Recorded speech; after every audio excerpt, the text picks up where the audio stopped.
Elena didn't realize that the heavy silver pen I kept in my shirt pocket wasn't a retirement gift. She watched me click it over and over, a rhythmic metallic sound, and she saw a man whose only remaining hobby was fidgeting. She didn't know that for 30 years, that pen had been used to sign the Yellow Book audits that sent federal contractors to prison and clawed back billions in embezzled taxpayer money. She didn't know that the green energy developer she was cozying up to, the one she sold my late wife's coastline to, was currently sitting at the top of a GAO watch list I had helped create. Elena thought she was playing a game of real estate with a man who couldn't remember his own zip code. She didn't realize that I was the one who had written the code they were all breaking. By the time the federal marshals stepped out of the shadows at her groundbreaking, the audit was already finished, and I was just clicking my pen. The welcome. Welcome back to Payback Logs. Before we start this forensic takedown of a greedy daughter-in-law, I have a quick question for you. On a scale of 1 to 10, how ready are you to see a social climber realize they've accidentally committed a felony against the U.S. government? Also, drop a comment with the exact time you're watching this and what city or country you're watching from. It helps the channel more than you know. Grab your snacks, get comfortable. You're going to love this one. I live a life governed by the tides and the wind. My home is a salt-washed cottage on a jagged piece of Maine coastline, a place where the air always smells of pine needles and briny water. My morning ritual is as old as the rocks that anchor this house. Every morning at 5:30 a.m., I stoke the wood stove in the kitchen. I like the physical resistance of the split oak, the way the dry bark crumbles under my fingers. It's a process that requires patience and a clear understanding of cause and effect. If the wood is wet, the fire dies. If the draft is closed, the house fills with smoke. Everything has a logic, a sequence that must be respected. My grandson, Leo, is my shadow in these early hours. He's 7, with a curiosity that could peel paint off a hull. Every Saturday, we head out to the dock to check the lobster traps. It's a lesson in stewardship, a way of teaching him that the world isn't just a resource to be mined, it's a trust to be managed. "Why do we put the small ones back, Grandpa?" he asked last week, holding a tiny snapping crustacean with wide, wondering eyes.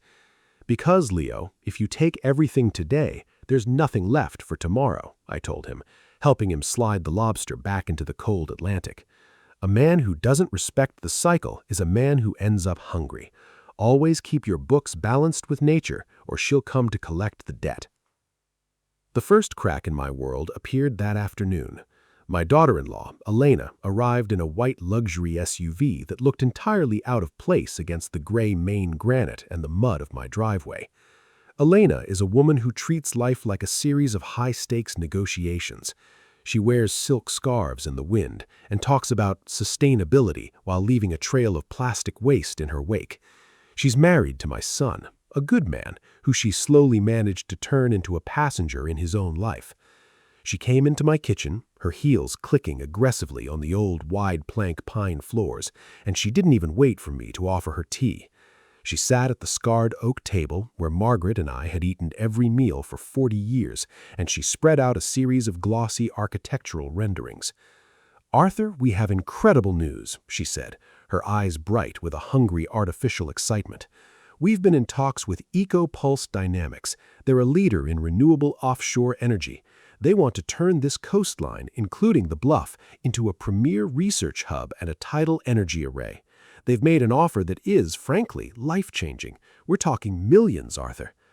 I looked out the window, past the salt-streaked glass at the bluff where Margaret used to sit for hours with her watercolors, capturing the way the light turned the water to hammered silver. "The bluff isn't for sale, Elena," I said. My voice was as steady as the incoming tide. "Oh, Arthur, don't be so provincial," she said, dismissively waving a manicured hand. "You're getting older. The maintenance on this cottage is astronomical, and the winter storms are getting worse. EcoPulse is going to handle everything. You'll have a luxury suite in the new facility with a view of the water, and the family will be set for generations. I've already signed the preliminary intent to transfer papers as your designated representative. We need to move fast before the federal green growth grants expire. This is a one-time window."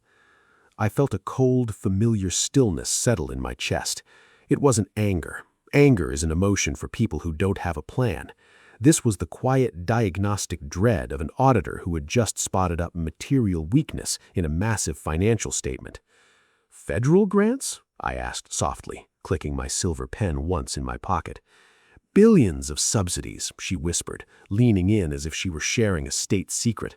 "And because we are a legacy landowner in an underdeveloped coastal zone, we get a priority stake. It's all perfectly legal. I've had my people look at the procurement requirements. We just need your final signature on the land grant conversion." I looked at the folder she'd left on the table. The logo for EcoPulse Dynamics was sleek, a stylized leaf inside a blue circle. I'd seen it before, not in a brochure, but in a 2024 GAO risk assessment report regarding fraudulent procurement and misuse of renewable energy subsidies. Elena thought she was selling a piece of dirt. She didn't realize that she was trying to sell a federal crime to a man who had spent 30 years as a lead forensic auditor for the Government Accountability Office. "I'll look at the papers, Elena," I said, my thumb tracing the clicker on my pen. She patted my hand, a heavy, patronizing gesture that felt like she was already measuring me for a coffin. I watched her walk back to her SUV, her phone already to her ear, likely calling her developer to tell the old man was folding. I sat there in the quiet of the kitchen, the smell of her expensive perfume fighting with the honest scent of the sea salt. I reached into my pocket and pulled out my silver pen. Click, click, click. The first crack was small, but I knew the pressure was mounting. Elena was an overreacher. She had seen the numbers on the grant application, but she hadn't seen the man sitting across from her. I turned the lock on the kitchen door. I went to the cellar. I waited. The following week, the fog didn't just stay on the water. Elena brought it into the house. She started showing up at odd hours, always with a stack of safety reports and a tone of voice so thick with fake empathy it made my skin crawl. "Arthur, I had a specialist look at the bluff while you were out," she said, leaning against the counter and sipping from a green juice that smelled like mown grass. "The erosion is much worse than you realize. They say the cottage could be structurally compromised by the next winter storm. It's simply not safe for you to be out here alone anymore. You're getting a bit confused about the property lines, aren't you?" I hadn't been confused about anything. I know every inch of this granite. I know where the spring melt runs and where the frost heaves. But Elena was building a narrative. She brought over a surveyor on Tuesday, a man named Silas with a high visibility vest that looked brand new and eyes that never stayed in one place. "Yeah, see here, Mr. Thorne?" Silas gestured vaguely at my garden, the one Margaret had spent 40 years tending. "The public easement actually cuts right through these rose bushes. According to the new county digital map, this isn't even your land. It's designated as an impact zone for the new tidal array. If you don't sell now, the government might just take it under eminent domain for pennies on the dollar." I looked at Silas. I looked at the way he held his transit, the wrong way. He wasn't a surveyor, he was a hired hand in a costume. I played the part, though. I let my hand shake a little as I reached for my tea. I narrowed my eyes as if I couldn't quite read the map he was holding. "Is that right?" I asked, my voice thin and reedy. I could have sworn the deed said differently. "The old deeds are unreliable, Arthur," Elena chimed in, her hand resting heavily on my shoulder. "That's why we have professionals. You're remembering the way things were 30 years ago. The world has moved on. We just want to make sure you're protected before the town realizes the land is a liability." I watched them. In the GAO, we call this creating a climate of administrative necessity. You make the victim believe that their current situation is untenable and that your solution is the only lifeboat in sight. It's a textbook move used by predatory contractors to force through emergency no-bid contracts. Elena started helping by moving my old filing boxes into the shed, claiming the house needed to be staged for the environmental inspectors. She'd misplace my keys and then find them in the refrigerator, sighing as she told me I must have put them there during one of my spells. I didn't argue. I didn't correct her. I even let her believe I'd forgotten where I'd put Margaret's original land records. Every time she lied, every time she moved an object to make me doubt my senses, I filed it away. I wasn't losing my mind. I was witnessing the mens rea, the guilty mind required for a criminal fraud conviction. "I'm just so glad you're finally seeing reason," she said Friday evening, placing a glossy contract on the table. "Just sign the management consent form. It gives me the authority to handle the technical details, so you don't have to worry about all this legal jargon." I looked at the form. It was a broad-stroke power of attorney disguised as a project consent. "I'll sign it after I've had a chance to read it, Elena." I gave her a vacant smile. "My eyes aren't what they used to be." "Don't take too long, honey," she said, her voice sharpening just for a second. "The window on those federal subsidies is closing." I watched her drive away. I stood in the kitchen and waited until the taillights disappeared into the pines. I didn't feel confused. I felt the cold, rhythmic pulse of a man who was about to turn the lights on in a room full of cockroaches. If you've made it this far, do us one quick favor. Subscribe. A lot of people watch without ever doing it, but it costs you nothing and means everything to us. Thank you, genuinely. The house felt hollow that Friday night, the kind of silence that usually precedes a nor'easter. Elena had left hours ago, but the artificial floral scent of her perfume lingered in the hallway, clashing with the honest smell of wood smoke and sea salt. I walked through the darkened rooms, my hand trailing along the wall. I didn't need the lights. I knew every dip in the floorboards and every groan of the joists. I ended up in the den, sitting in the heavy oak chair that faced the window. This was Margaret's spot. Margaret. I only let myself say her name when the wind is high enough to carry the sound out over the Atlantic. She's been gone for 3 years, but her presence is the mortar in these stone walls. I reached out and touched the small ceramic vase on the side table. It was empty now, but I could still remember the specific, heady scent of the wild roses she grew in the garden just outside. They were stubborn things, those roses, clinging to the granite, thriving on the salt spray and the harsh Maine winters, just like she was. Elena sees this land as underutilized coastal acreage. She sees capital appreciation and synergy. She doesn't understand that when you spend 40 years as a GAO auditor, you learn that the most valuable assets never appear on a balance sheet. You don't put a price on the 30 years of mornings Margaret spent painting the light as it hit the bluff.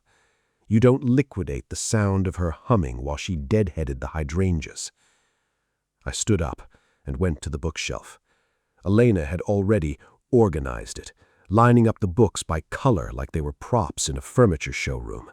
But she didn't know about the hollowed-out copy of The Wealth of Nations on the top shelf. I pulled it down and opened it. Inside was the original 1982 deed, hand-signed and notarized. But tucked behind it was something Elena had never even looked for: Margaret's gardening ledger. It was a simple cloth-bound book. On the first page, in her neat, looping script, she had written, "The land is a trust. We are just the keepers." She had mapped every inch of this property, not with a transit and a laser, but with seeds and sweat. She had documented the exact boundaries of the tidal wetlands, the spots where the eagles nested, and the hidden spring that fed the roses. She had built a fortress of beauty on this rock, and now Elena wanted to pave it over with green energy subsidies. I remembered a night in 2008. I'd come home exhausted from a massive audit involving defense contract overcharges. I was ready to walk away from it all. Margaret had sat me down right here, handed me a glass of cold water, and said, Arthur, the men who try to steal from the world always think they're invisible, but they forget that they leave footprints in the garden. You just have to follow them. I sat there in the dark, clutching that ledger to my chest. The grief didn't feel like a weight anymore. It felt like a sharp, cold edge. Elena wasn't just gaslighting me. She was trying to overwrite Margaret's life. She was trying to turn a sanctuary into a crime scene. I realized then that Elena was the overreacher I had spent my entire career hunting. She was so blinded by the potential kickback from EcoPulse Dynamics that she hadn't bothered to check who actually owned the light she was trying to sell. I stood up, my knees popping like dry twigs. I walked to the kitchen and placed my silver pen on top of Margaret's ledger, the tool of the auditor and the map of the keeper. "I'm following the footprints, Margaret," I whispered. I didn't go to bed. I went to the cellar. I had a yellow book audit to conduct, and this time the findings were going to be personal. I was going to find every disallowed cost, every fraudulent claim, and every hidden kickback Elena had buried in her green development. The ghost of her humming seemed to grow louder as I turned on the old green screen terminal in the basement. The audit wasn't just about money anymore. It was about the roses. The sun wasn't even a thought on the horizon when I sat down at my terminal. In my line of work, we don't look at the surface. We look at the general ledger. We look for the discrepancies that hide in the white space between the numbers. I wasn't an old man in a cottage anymore. I was a GAO forensic investigator, and I was about to conduct a Section 7 deep dive into the guts of EcoPulse Dynamics. I accessed the Federal Procurement Data System, FPDS, using a legacy credential I'd kept active for consulting purposes.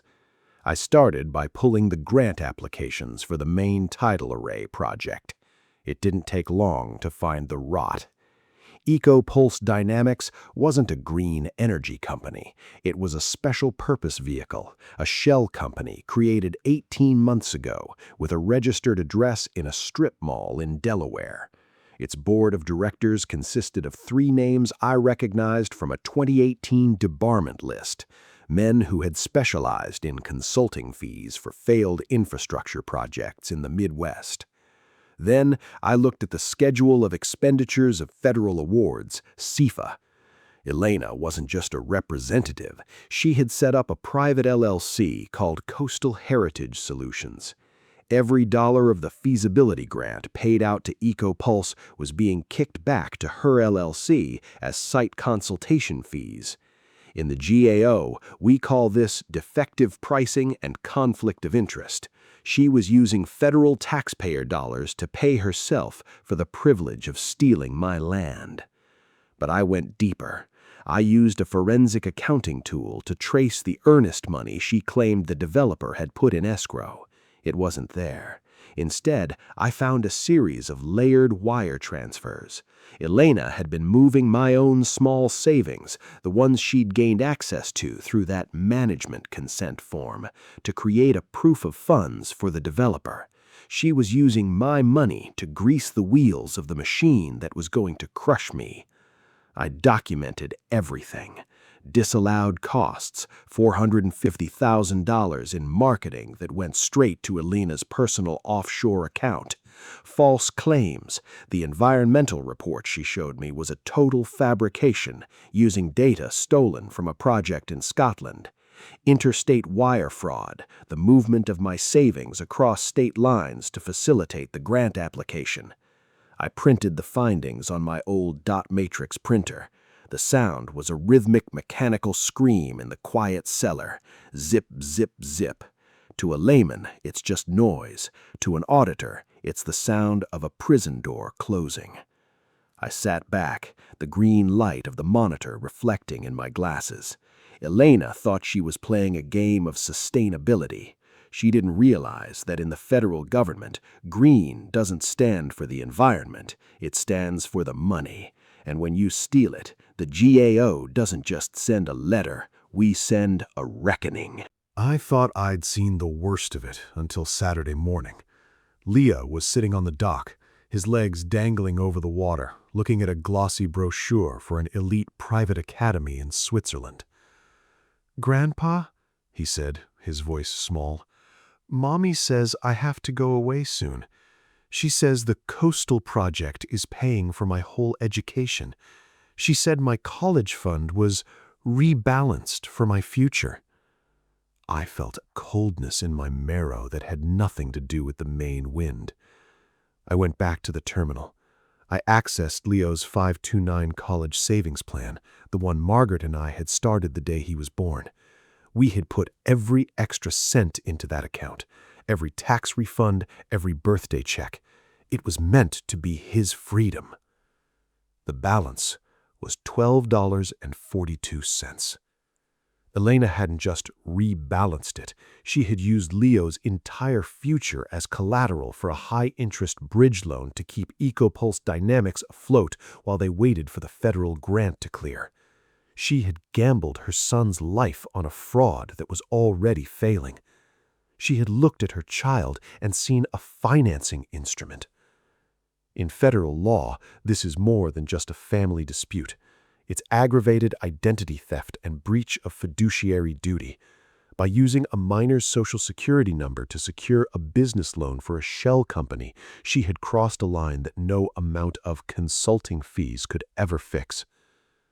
I looked out the window at Leo. He was tossing pebbles into the surf, unaware that his mother had just traded his dreams for a luxury SUV and a silk scarf. The rage I felt wasn't hot. It was a surgical, frozen focus. I picked up the phone and made a call to a man named Miller, the current director of the Financial Crimes Unit at the GAO. "Miller," I said, my voice as hard as the granite outside. "It's Arthur. I'm calling in that favor from the 2012 Oversight Commission.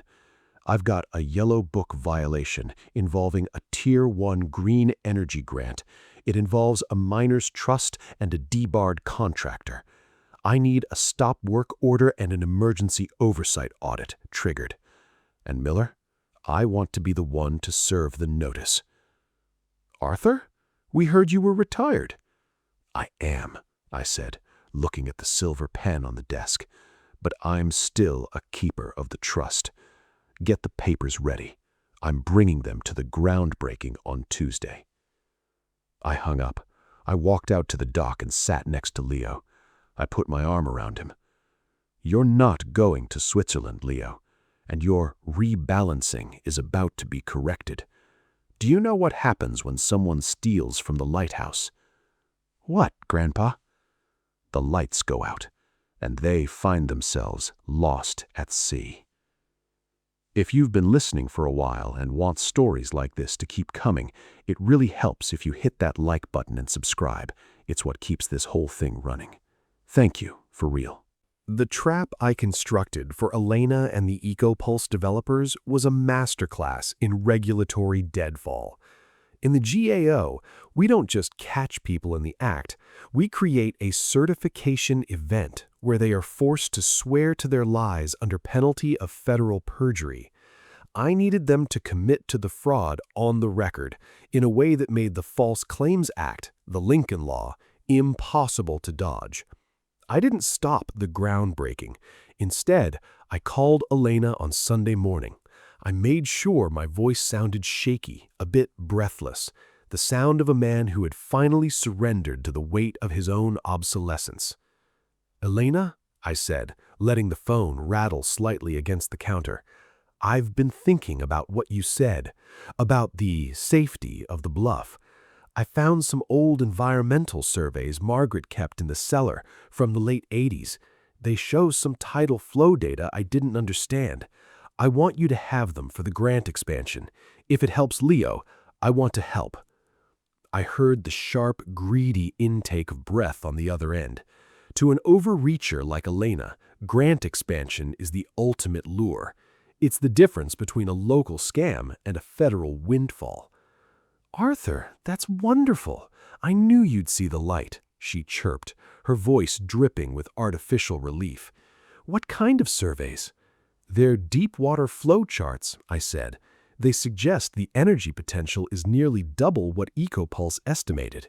If you include these in your supplemental grant application, you could trigger the Tier 2 funding, another $5 million in federal matching funds. I had spent the last 48 hours preparing those charts. I used authentic GAO templates and geological data from a defunct project in the North Sea, but I shifted the potential into a range that I knew would trigger a mandatory audit trigger under Title 44 of the Federal Acquisition Regulation. By including my data, they weren't just getting more money, they were walking into a room where the door only locks from the outside. Layer 1, the false certification. By submitting my surveys as part of their official expansion request, Sterling and Elena had to sign a certificate of current cost or pricing data. This is the nuclear option of federal procurement. It's a formal declaration that the information provided is accurate, complete, and current. If the data is intentionally misleading, the penalties move from civil fines to mandatory prison time under 18 U.S.C. Section 1001. Layer 2, the federal nexus. I provided Elena with a lost deed, a document I had drafted to look like a historic land grant. It appeared to show that a small portion of the bluff was actually federally protected shoreline. To a normal person, this would be a legal hurdle. To a fraudster, it was a gold mine. They could apply for environmental remediation funds. But the moment they claimed federal protection for land they were simultaneously trying to sell to private investors, they triggered a conflict of interest violation that the Department of Justice handles with extreme prejudice. Layer 3, the audit trigger. I helped Elena fill out the digital portal entries over the phone, ensuring she used specific keywords like interagency coordination, sole source justification, and urgent infrastructure need. These are red flags that hit the GAO's automated tracking system like a flare in a midnight sky. I spent Sunday night back on the dock with Leo. We watched the moon reflect off the water. The same water Elena wanted to sell to the highest bidder. I felt a cold, professional satisfaction. "The wind is changing, Leo," I said, pulling the collar of my wool coat up. "Can you feel it?" "It's getting colder, Grandpa," he said, shivering slightly. "That's the air of accountability, son. It always feels a bit chilly to those who aren't dressed for it, but for us, it's just the fresh air we've been waiting for."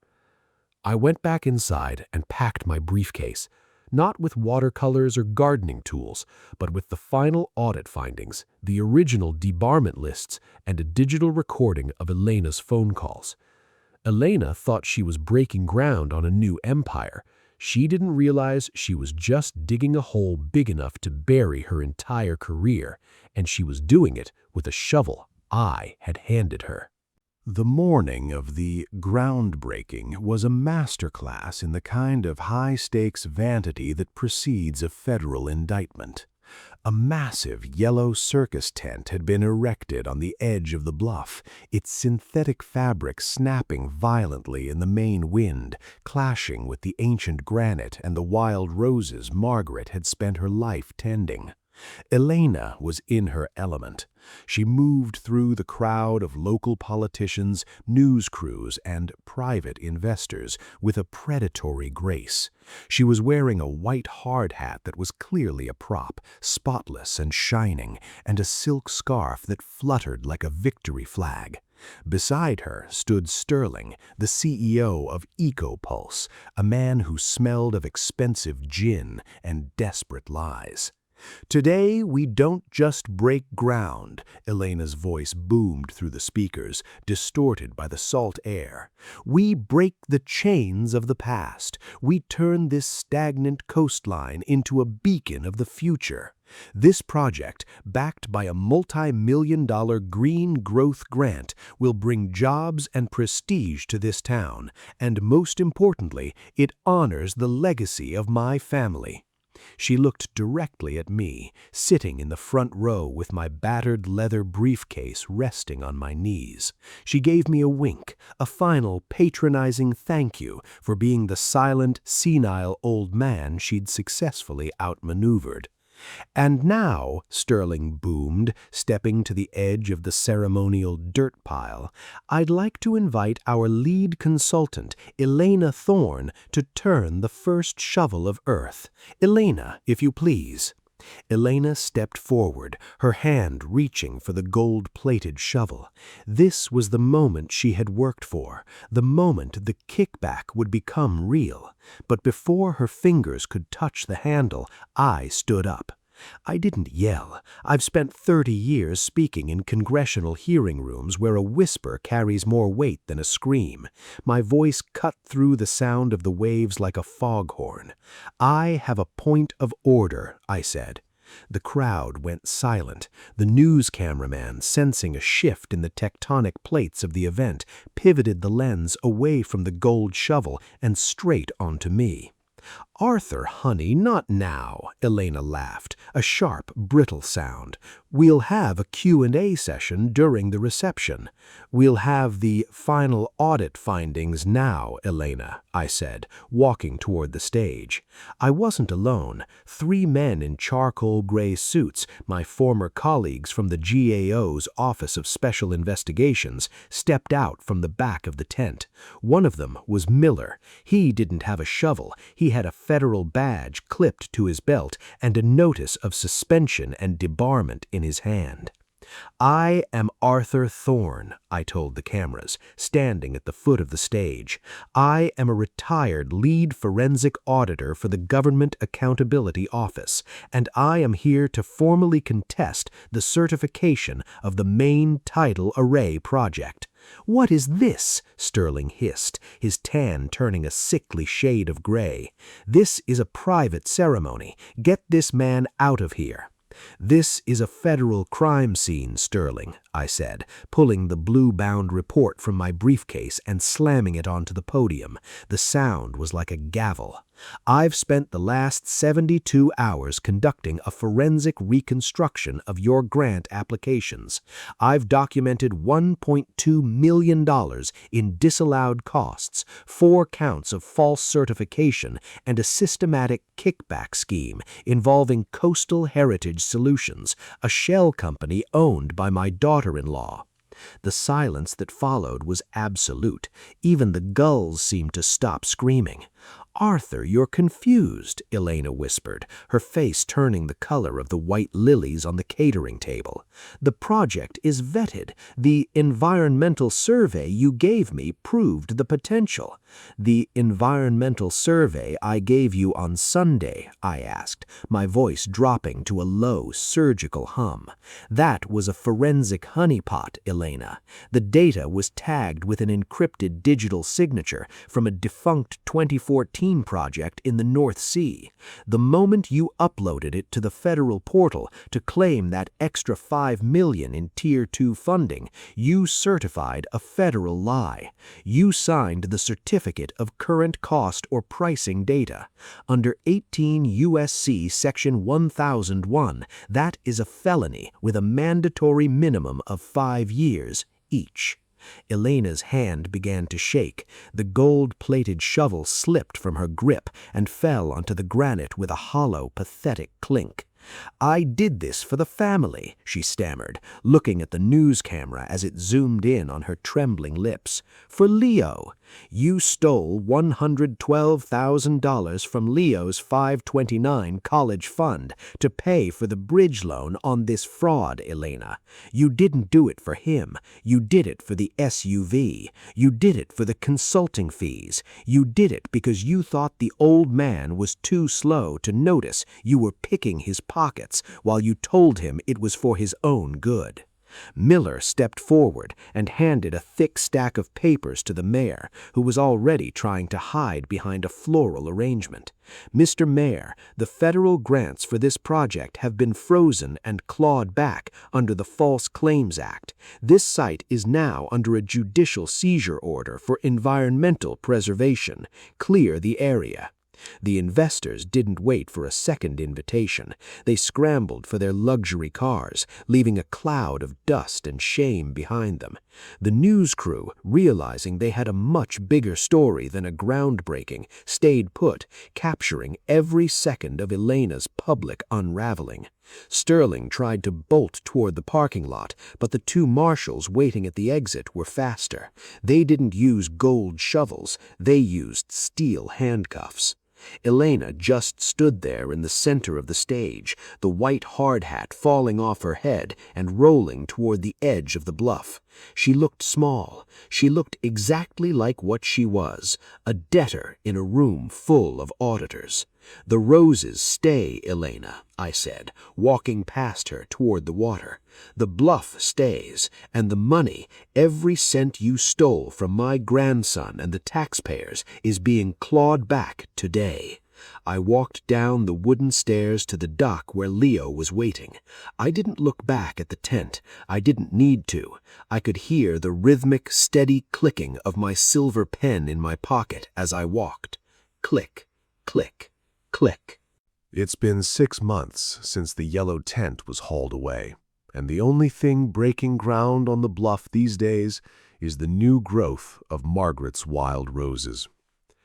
The federal government is a slow machine, but once it identifies a material weakness in someone's character, it grinds exceeding small. Sterling and the board of Eco-Pulse Dynamics are currently residing in a federal correctional facility in Pennsylvania. They're learning that green energy doesn't mean much when the only color you're wearing is orange. Elena's fallout was more personal. She's currently under house arrest at her mother's place, awaiting final sentencing for wire fraud, aggravated identity theft, and violations of the False Claims Act. She lost the SUV. She lost the consulting firm. She lost the ability to ever hold a position of fiduciary trust again. My son is divorcing her.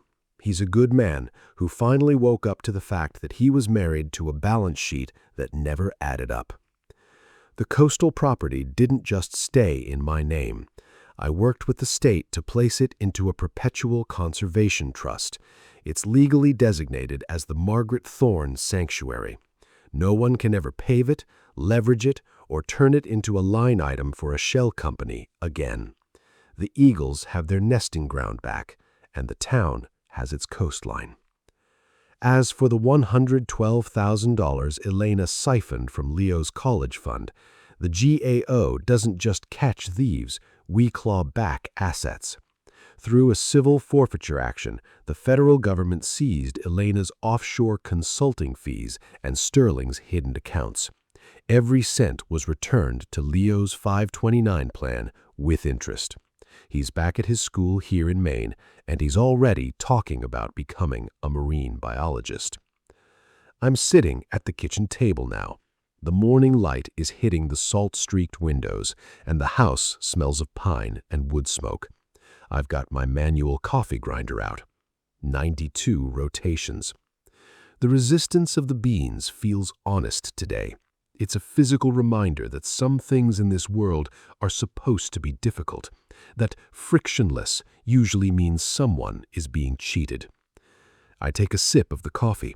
It's hot, bitter, and exactly what I need. I look at the silver pen resting on the table. It's quiet now. No more clicking. The ink is dry on the final report. I look out at the bluff. The waves are hitting the granite with a rhythmic, percussive force.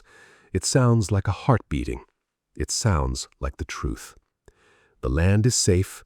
The grandson is secure. The books are balanced. I think I'll go for a walk in the garden now. The roses need pruning, and the keeper's work is never truly done. The log is closed.